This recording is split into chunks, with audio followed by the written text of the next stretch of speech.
All right, friends and neighbors, we've talked a little bit about DHCP in the past, but I wanted to circle back around and talk specifically about the initial process that we use to get an IP address called DORA and some of the addressing that we use during that process. So RFC 2131 provides all of the details for DHCP, but DHCP is based on its predecessor, which is boot P. In fact, it was an old Wireshark filter you could use, and still can, but I think it gives you a little warning today. So boot P is where we came from. But basically the idea is that we want to be able to automatically assign an IP address. We also want to make that reusable. So I use it, I give it up, somebody else can use it. And we want to be able to get more than just an IP address. We want to be able to get things like gateways or routers. We want to get other servers that are on the network. We want to be able to get masks, things like that. There are two primary components associated with DHCP, and that is the protocol itself, and then we've got to have the mechanism by which we do all of this allocation of the addressing to hosts. So the protocol has a very particular message type. They're actually much larger than most folks expect compared to a lot of other management messaging that we have on there. And we'll take a look at some of those here in a minute. The format, the header, is very well defined in the RFCs. I'm not going to do that today, but you can feel free to take a look at that, and you can see all of the options associated with DHCP. One of the things that is sort of amazing about DHCP messaging is the wide variety of options that you can use in association with the protocol to provide all kinds of information. And this is why we sometimes say that DHCP is rather insecure, because if somebody catches a DHCP message from your network, they know everything about your network at that point. And so the interaction that we have, whether we're getting an IP address, releasing an IP address, reusing an IP address, is often called the DORA process. All right, this particular diagram comes from RFC 2131, and it is one of the interaction diagrams. Now there's another one that is the renewal process, but this one is, I don't have an IP address, how do I get one? And the way that you read a diagram like this is you can see that right in the middle here we've got the client. And we may or may not have a number of servers out on the network. And so the very first thing that happens is that the client sends out a discover message. And that goes to everybody that can hear it. And so it's not actually that it goes to everybody. It's just that everybody hears it because it's a broadcast message.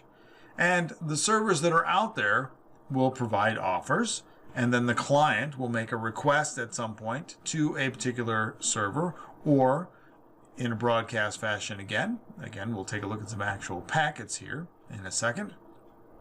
And then one of the servers will say, okay, it's yours. And that'll be it. Now, at some point, the client will no longer be active on the network, right? You'll shut down the machine, you'll leave for the day, and at that point, you want to give up the IP address that you've been using for that time period, and we do that with the DHCP release. But the discover, the offer, the request, and the acknowledgement are why we refer to this as the DORA process. Now, this slide just shows that there are a couple of more messages other than the DORA messages that we're going to talk about here today. And it shows the direction that they flow.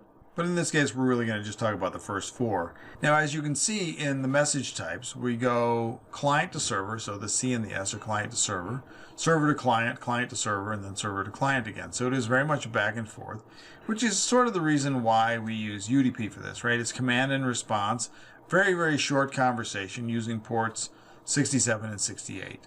So we don't use TCP for this. We have no reason to use TCP for DHCP. Now here's the conversation that we're going to examine.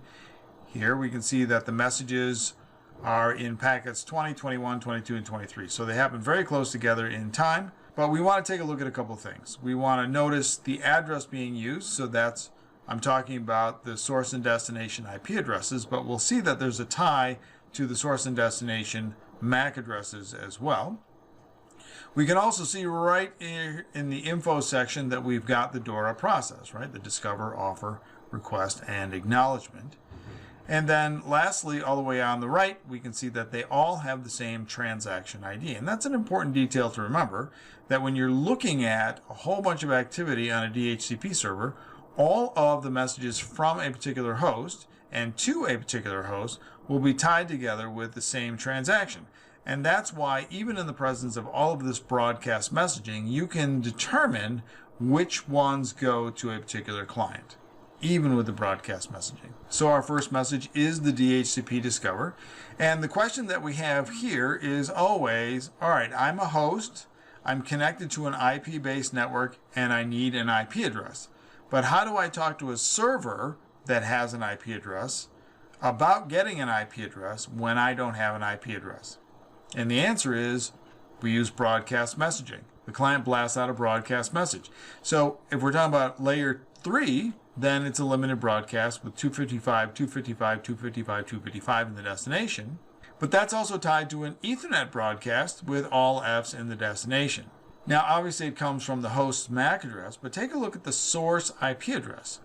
It's all zeros, 0.0.0.0. Not to be confused with the default gateway line, not the same thing, but this is a reserved address for a local host, or, meaning this host.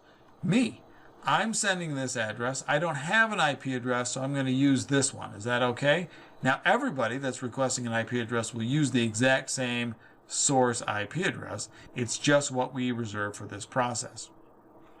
And so I pointed out here in option 53, we've got a Discover type message, we've got the transaction ID, and of course the addressing. Now I've got this question here, what is the DHCP server by default? Another way to say that might be, where is the DHCP server by default? And the answer that I'm after there is that the DHCP server by default has to be on the same subnet. Now it turns out we don't do that in real life. We do DHCP relay agents, but the DHCP server, if we didn't do anything, would have to be on the same subnet or the same network as the host requesting the IP address. Why? Because broadcast messages of this type are not forwarded beyond a router. So a DHCP server would see this broadcast message. And remember that broadcast messages are opened by everybody. Now a DHCP server listens on port 67, and it's particularly interested in port traffic that came from port 68. These are the ports that are reserved for DHCP client and server, or server and client. And so really everybody on the network would open these up because they're broadcast traffic, but everybody would also realize that, oh, this is for these particular ports, I don't have to pay any attention to them. So the server opens these up, recognizing them for what they are, and then says, oh, I see your need for an IP address, and I'm going to send out this particular offer.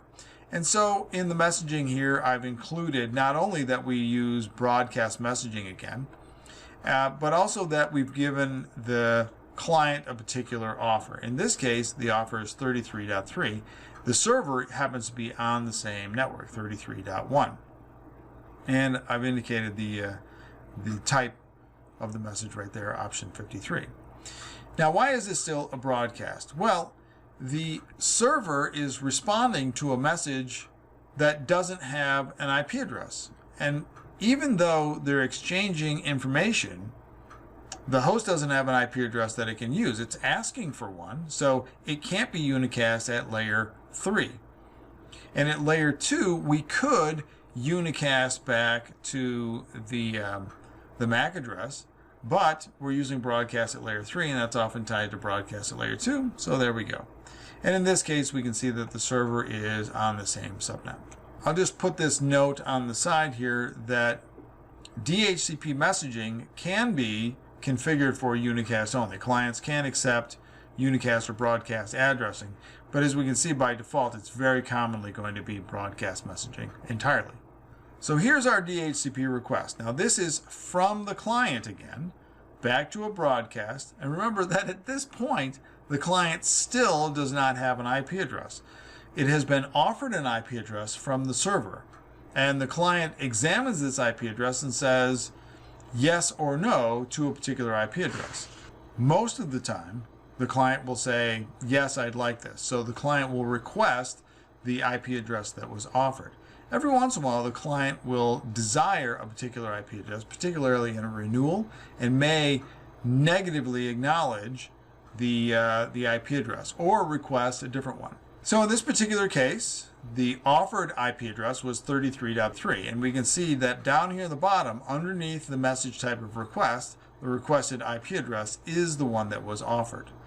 So again, at this point, the host is not using an IP address.